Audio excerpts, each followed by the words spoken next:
Hey everyone, thank you for joining. We'll wait for a couple of seconds more for people to join, and then we can start.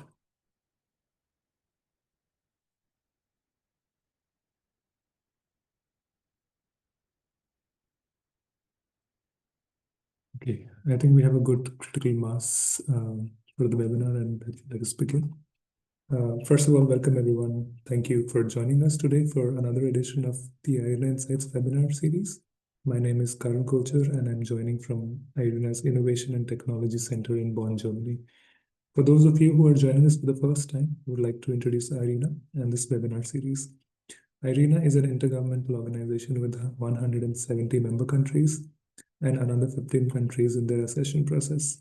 We support countries in the transition to a sustainable energy future and serve as the platform for international cooperation, a center of excellence, and a repository of policy, technology, resource, and financial knowledge on renewable energy. And because our engagement with our members generates a lot of insights, we're constantly looking for more ways to share those insights with you. And this is why we launched this webinar series. Since the past 4 years, we have organized over 70 webinars on various topics, and you can check them all on our IRENA events website. The link to that will be in the presentation slides. We do understand that there are many longer deep dive webinars out there, but the aim of this webinar is to keep things short and sweet, and they last approximately 30 minutes. So this means that we cannot cover everything in this time frame, but we do hope to give you enough information, and more than that, sources of in-depth information to help you explore the topic further. Next slide, please. So today in the next 30 minutes, we will hear from Saeed Ardur, Debra, Iris, and Lourdes Zamora, who will share insights from IRENA's latest flagship report on costs titled Renewable Power Generation in 2024. Next slide, please. But before I hand over the microphone to them, a few housekeeping items. The webinar will be recorded and posted on the IRENA events website. You are by default on mute, but we encourage you to use the Q&A or the chat function to ask any questions. We will have a dedicated Q&A function at the end for any clarifications. And without any further ado, let me welcome Saeed, Debra, and Lourdes to the IRENA Insights webinar series. The floor is yours. Thank you. Thank you, Karen.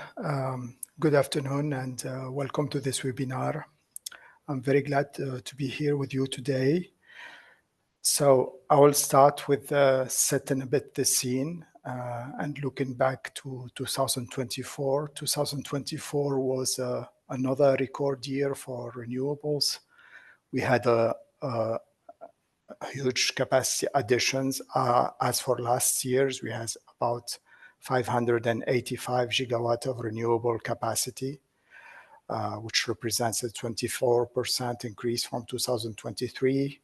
Most of this addition happened in China as for last year, but you have also other countries like the US, Brazil, Germany, and India. Solar PV led capacity additions. So we have about 3/4 of new capacity added that were solar PV projects. And this growth was basically everywhere. So we have some countries, but we have also some disparities. So some regions like Africa did not witness high capacity increase, as you can see in the figure on the left. What made this possible is a combination of factors, including supportive policies. There's also an increase in willingness to phase out fossil fuel. But one key factor that allowed this increase in capacity deployment is a positive trend towards better economics for key renewable technologies. And this is the topic that we will be addressing today. So next slide. So if we look at the costs for the major renewable technologies, these costs have been dramatically decreasing since 2010. Solar PV, for instance, decreased by 90%, 70% for onshore wind. And today we have more than 90% of new utility scale renewable projects that are cheaper on an LCOE basis compared to new fossil fuel power plants. So this trend towards cost reduction has been initiated many years ago, but now for technologies like solar and wind, we see a trend towards stabilization. For other enabling technologies, for instance, the potential for cost reduction is much higher.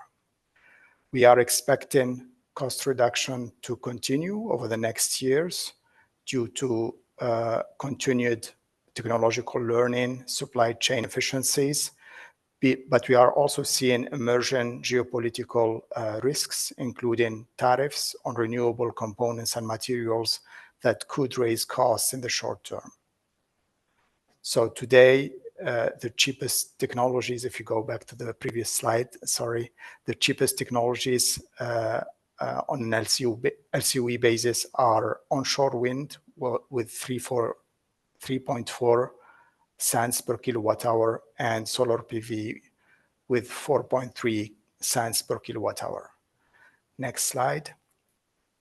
So if we look at the factors that affect cost and the cost reduction trajectory, one of the key factors is financing. And in this year edition of the report, we made a focus on financing condition and the financing share in LCOE. And what we saw is that in many emerging and developing markets, financing costs, not technology costs, are the biggest barrier to cheaper renewables. For instance, if we take onshore wind, we take Africa and Europe, we have comparable LCOE in both regions. But if we look at the breakdown, the cost breakdown, we see that the LCOE in Africa is driven by financing, whereas in Europe is really depends on CapEx, is driven by CapEx and equipment cost. So access to financing, to cheap financing, is a key consideration for reducing costs. And this can be achieved through risk mitigation tools, institutional frameworks that are provide enabling environment that attracts financing, and other measures such as blended finance and other instruments. Next slide, please. So beyond costs, we have also benefits in this edition. As for the past editions, we try to cover this aspect as well. In 2024, we estimated that renewable electricity helped avoid about 467 billion in fossil fuel costs globally. Most of the savings occurred in China, Brazil, India, the US. This represents actually an enormous amount of saving, which is equivalent to GDP of entire countries. But beyond just these savings, we have also increased security of supply, so less dependent on imported fuel, but also broader environmental and health impact benefits that we can also quantify and that we have quantified in this report.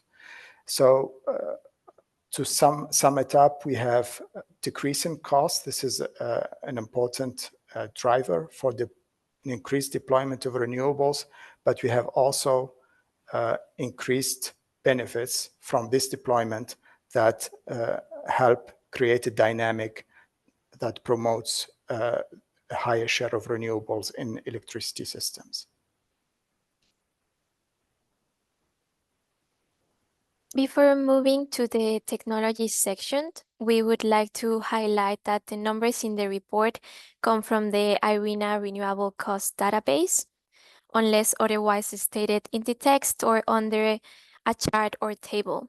The database compiles cost and performance data at a project level over the past 10-15 years, and we continuously update it with information on newly commissioned projects each year. It is unfortunately not publicly accessible, but we have a data file with the data of all the charts and tables from the report accessible for download. Most of the charts in this presentation are from the report, so if any of them interest you now or while reading the report, we invite you to download the data from IRENA website. There is the option to download the full report, the executive summary, a media presentation, and the data file. Now, looking at the technologies, we are going to start with solar PV and the three-panel chart with cost trends of utility-scale solar PV between 2010 and 2024.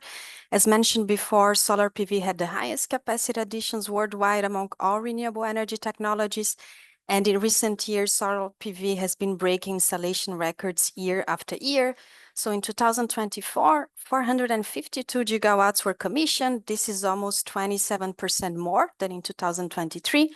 From those, 262 gigawatts of the capacity installed was in the form of utility scale projects. This was around 58% of all new global solar PV deployment. The top three markets for new additions were China, the United States, and India. China again led in new additions, accounting for 64% of global utility scale installations. Now moving to the cost trends from between 2010 and 2024, the global weighted average LCOE decreased by 90% and total installed costs fell by 87%. Now, breaking down into the different parameters, we are going to start looking at the total installed costs that had an 11% year-on-year decrease. India registering the lowest value at $525 per kilowatt.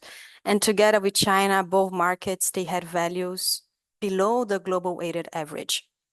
And one of the main drivers actually for this cost trend, it's actually the technology competitiveness. And if we look on the chart on the right side, which represents the European market, all module types have reached their lowest values by 2024. And what we see then is that this decrease in 2024 compared to previous years was very significant, registering up to 51% for the mainstream categories. And the sharp decline in prices was mainly driven by the well-established manufacturing market in China, that led to a large volume of unsold inventory, and those low prices, they impacted small suppliers that some faced insolvency and they were forced to liquidate their stocks. We all know that solar PV technology is already mature, but we can say that they are still undergoing improvements to increase efficiency, and the competition is intensifying some niche applications, and some solar manufacturers, they are also expanding their business into energy storage and energy management. So what we see is that module prices, they have been very low. But when we look in the total installed costs, they are not only related to the modules. And this is what we have in this chart on the left side, that we see the cost breakdowns, and there is a convergence on the ratio for the categories despite the regional variations that we have in the total costs. And what it's important to mention is that balance of system cost made up about 55% of total installed costs of utility scale PV plants, and soft cost categories made up on average 30% of total balance of system costs. Now, if we look at the levelized cost of electricity, the year-on-year trend registered a flat value. China had the most competitive LCOE at $0.033 per kilowatt hour. And between 2023 and 2024, most countries, they had increasing LCOE trends. And this is due to the higher financing costs during 2024. In this edition, we included the values at the regional level that you can see in the table, since many stakeholders, they expressed their interest in this type of data.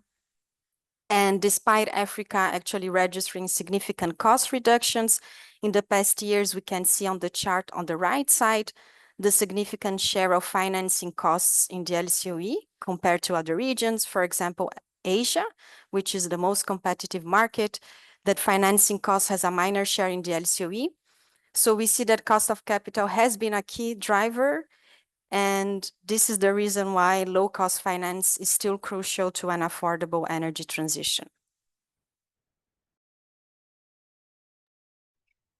Moving to onshore wind, here we have a three-panel chart with the cost trends between 2010 and 2024, where the global weighted average total install cost fell by 55%, the capacity factor increased from 27 to 34%, and the LCOE decreased by 70%.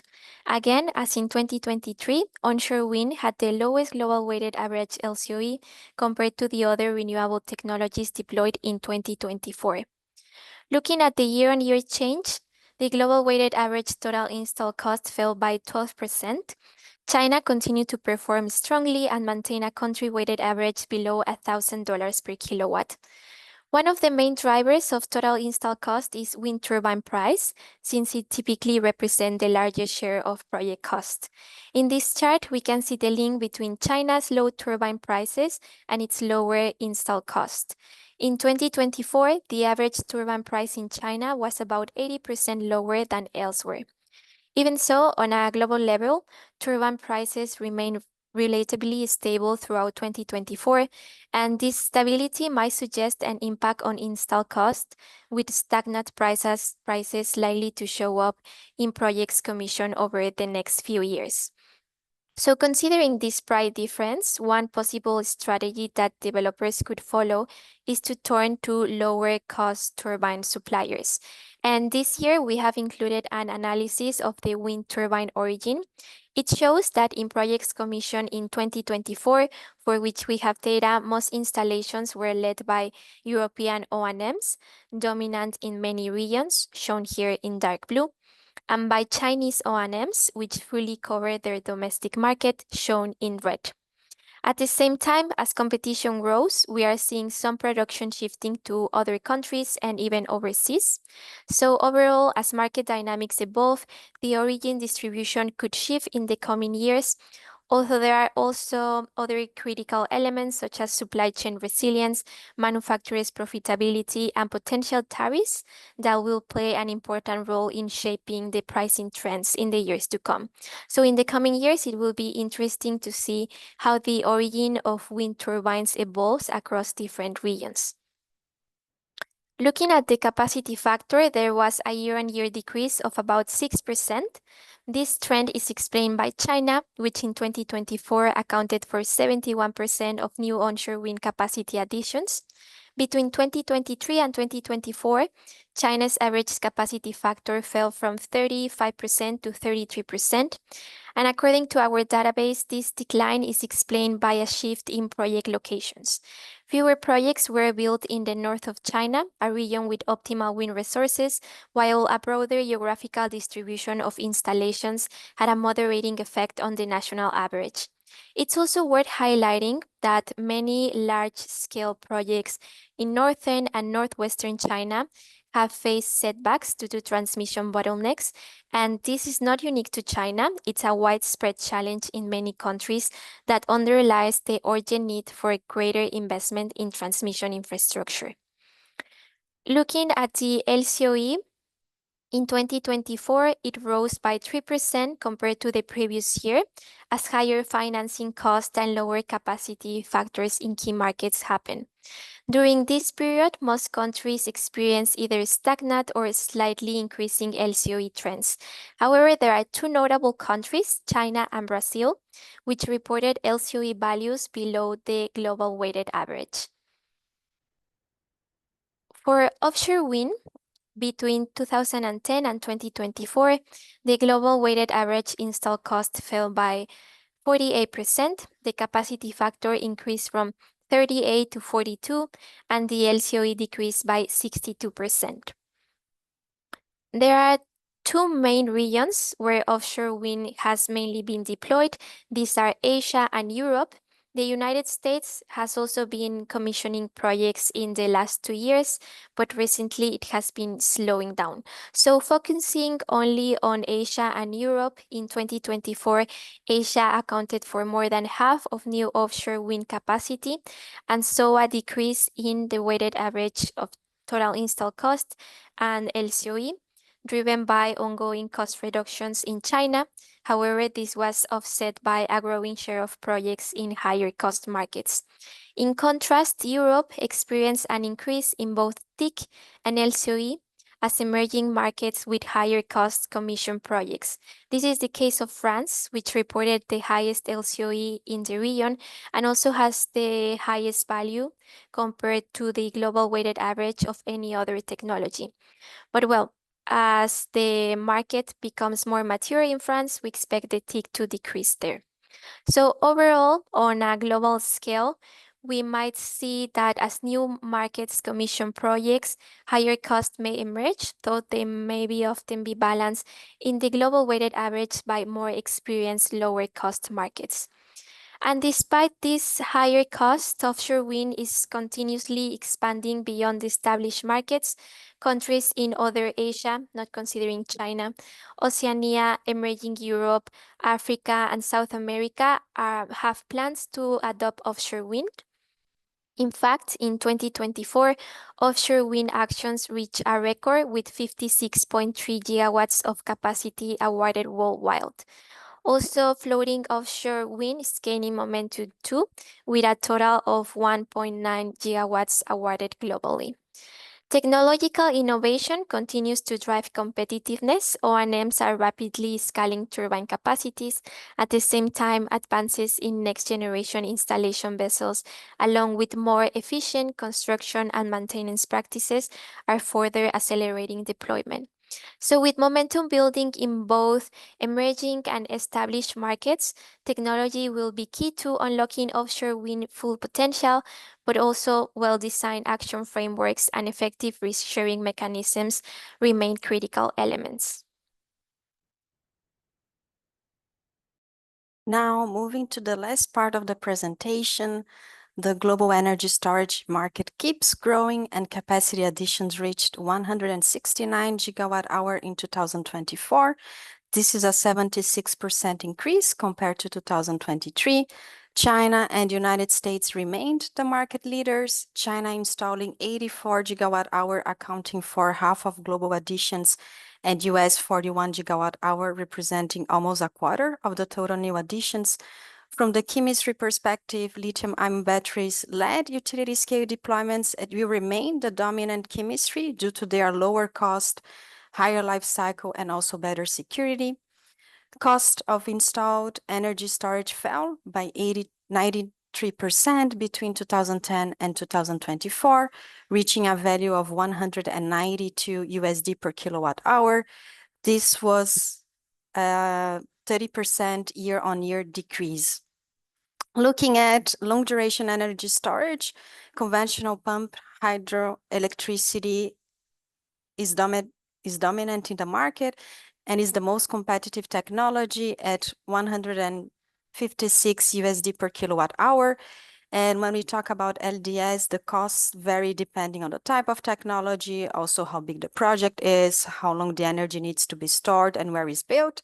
And as the technology improves and we gain more real-world experience, long-duration storage is then expected to become more reliable and affordable. We also invite you then to listen to the IRENA's podcast episode, What's Behind the 93% Drop in Battery Storage Costs, that highlights some of the key drivers of the cost trends. Now, looking at hybrid systems, we see that utility scale solar PV installations are also increasingly being paired with battery storage.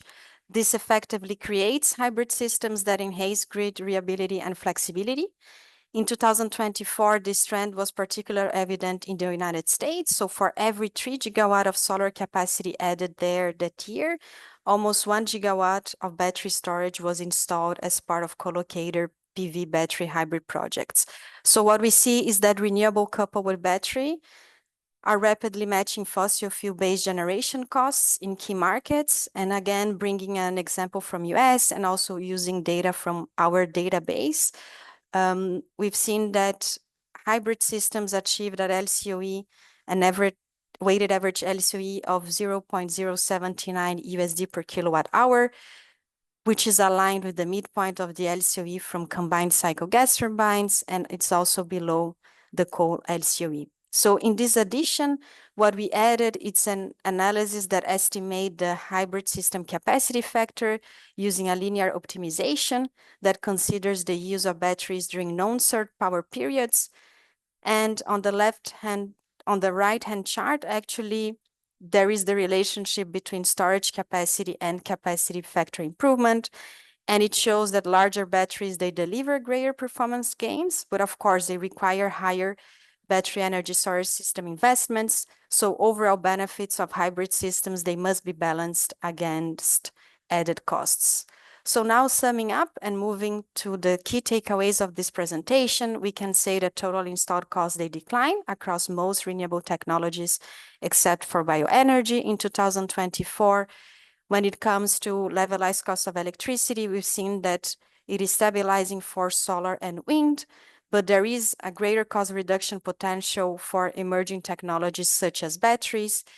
One of also the drivers that showed some increases in LCOE in specific markets is financing costs that actually remain a key determinant of renewable project viability.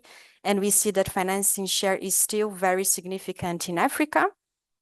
And also that there is a growing number of hybrid projects combining solar, wind, and storage that are being deployed, enhancing economic performance and also grid flexibility. Thank you all for being with us here today, and now we move to the Q&A session. Thanks, Deborah. Thank you all for the insightful presentation. I really like the emphasis on the financing costs, the emphasis also on transmission infrastructure and the addition of hybrid systems. I think these are key points that we need to look for in the future. To our audience, I encourage you to take advantage of the Q&A feature to ask any questions you might have. We have already received some questions, and we can start. So I think one of the questions that we have received is asking about how any trade and tariffs policy affect renewable energy supply chains that could potentially increase costs or decrease the growth of renewable energy projects. Do we have any insights on that?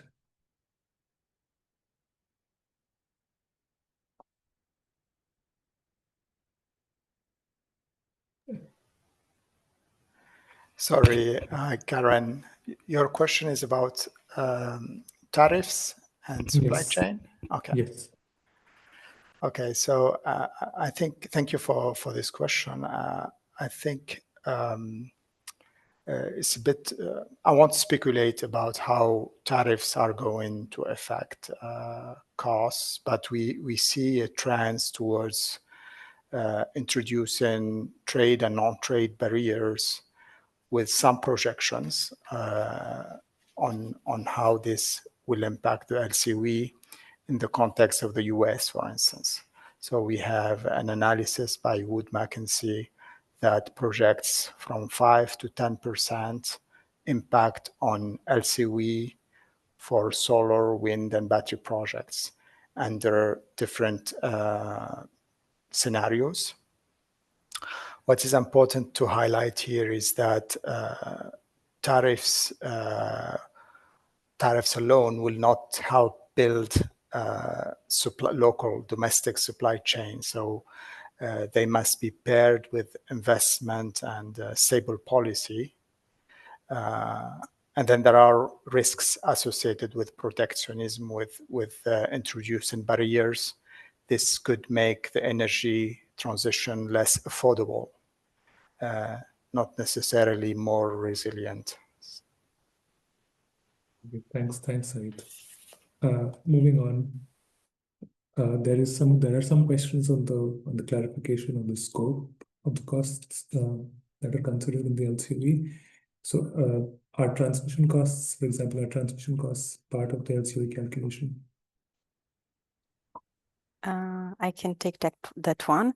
So by definition, the LCOE captures generation costs at the plant level, and this would include the CapEx, OpEx, and the fuel, for example, for bioenergy, all discounted over the lifetime of the plant. So it does not include everything beyond the plant boundaries, so such as transmission and distribution infrastructure. So integration cost is another piece, and those really depend on where and what kind of project we are talking about. So an example, as we look at wind technology, so offshore wind farms that are located far from the shore, and then the consumption centers, then we have associated costs that are very significant for grid connection compared, for example, to onshore wind projects that they are near to urban areas. So, and then on top of that, sometimes we need extra resources in the system to balance things out to manage variability. So the costs, they are gonna vary a lot depending on the national and regional power system. Thanks, Deborah. There are some questions on the LCO of nuclear energy and also on geothermal. From what I know, geothermal is a part of this report, but nuclear is out of the scope. But if you would like to give some insights on that, that would be also welcome. Saeed, Deborah, Lewis, if you want to jump in there.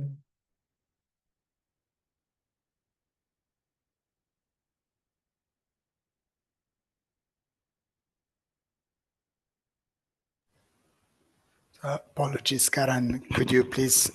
Sorry, I'll repeat. There are some questions on the LCOE of geothermal and nuclear energy. From what I understand, reading the report, geothermal is a part of this report, while nuclear is not. But if you have any insights on these two sources of energy, that would be welcome.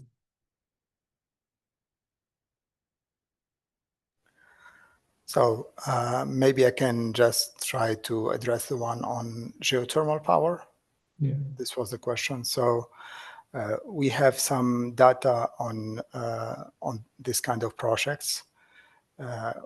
What is really unique about geothermal is that it's very site specific. You have expenditures that are incurred well before the start of construction and operation of the project. And depending on the convention, they might or might not be included in the analysis.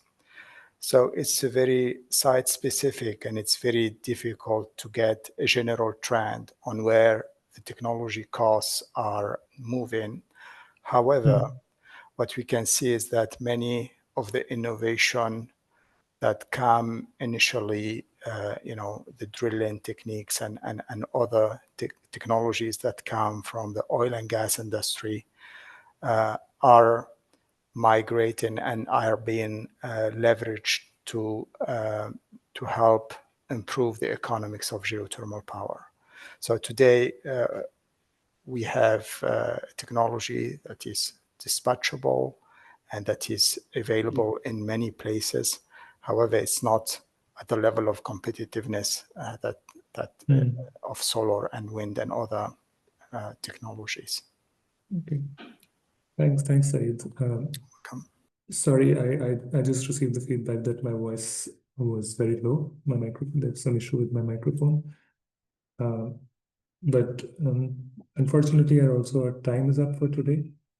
And I would like to thank Saeed, Deborah, and Ludis for the time and for sharing their knowledge and insights on IRENA's latest work. I would also like to thank the audience for joining us today and for their attention and the questions. The recordings for the webinar and the slides will be posted on the events page for those who missed any part of the webinar or would like to revisit. Wishing you a great rest of the day, and we hope to see you soon. Thank you.